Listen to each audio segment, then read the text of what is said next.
Alright mga amigos, viral ngayon ang isang boxing match kung saan napiko ng isang boksingero matapos siyang tamaan ng isang overhand right. Tinangka niyang tuhurin at sipain ang kanyang kalaban. At hindi lamang yon, may pahabol pa na flying kick. Mabuti na lamang mabilis at matulin ang mata ng referee kaya agad niya itong naharangan. Heto po't panoorin natin ang mismong video. Ayan, inabot siya ng overhand right. Napikon siya, bigla niyang tinuhod ang kanyang kalaban. Di pa siya nakontento, may sipa pa. Pero buti na lamang, naawat agad siya ng referee, tinulak siya, ayan, natumba siya. Tapos, hindi pa siya nakontento, heto na ang flying kick at buti na lamang nahalta ka agad siya ng referee. Mabilis yung reflexes ng referee kaya naharang agad siya. Sobrang pikon, delikado yan, hindi na dapat payagan yan sa kahit anong combat sports. Samantala sa iba pang balita, tila nanggugulang ngayon si number 4 pound for pound Jesse Bam Rodriguez tungkol sa paikipagtuos kay The Monster na Oya Inoue.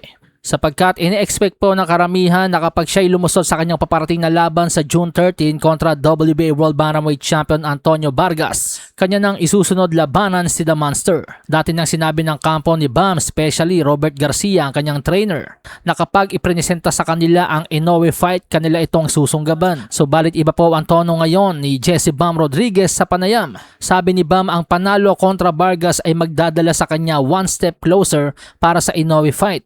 Pero nais pa daw niyang lumaban ng isang beses pa sa 118 pounds kontra sa kahit sinong champion bago rumekta kay The Monster. Matalinong galaw nga daw po ito para kay Bam Rodriguez kung ide-delay pa ang laban kay The Monster.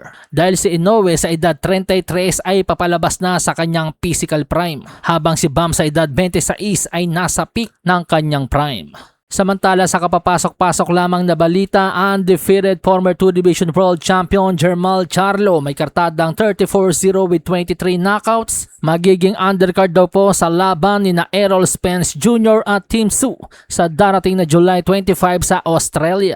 Sa ngayon, hindi pa po tukoy kung sino ang makakasagupa ni Jermall. Posibleng tuna fight lamang dahil isang taon na rin tong walang laban. Huling beses natin nasilayan sa ibabaw ng ring itong si Jermall Charlo ay ng kanyang talunin via 6-round TKO si Thomas Lamana noong nakaraang taon ng Mayo. Malasahin ang baraha, patunayan mo sa akin ha, sino man